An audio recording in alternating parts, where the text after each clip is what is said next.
والنص آخر أيضا على الفنان نزار كاظم تحديدا كتبته. يلا يا ريت سهل. يقول صح مكفوف لكن أمشي وحدي، الأول باقي أني وهم بعدي، ما تهمني الشماتة تحكي عني، أنا بكل فخر أعزف وأغني، وما يهمون بدلو كلها ضدي.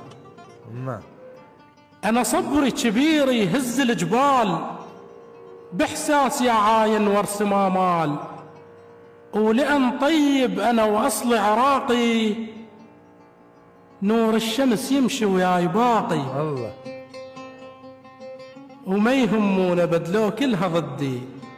صح مكفوف لكن أمشي وحدي، عشت بخير أنا بهاي دنياي، وما محتاج أحد ربي وياي. يا سلام. إنسان وما صرت فد يوم قاسي، فنان وأداوي جروح ناسي، وما يهمون بدلو كلها ضدي.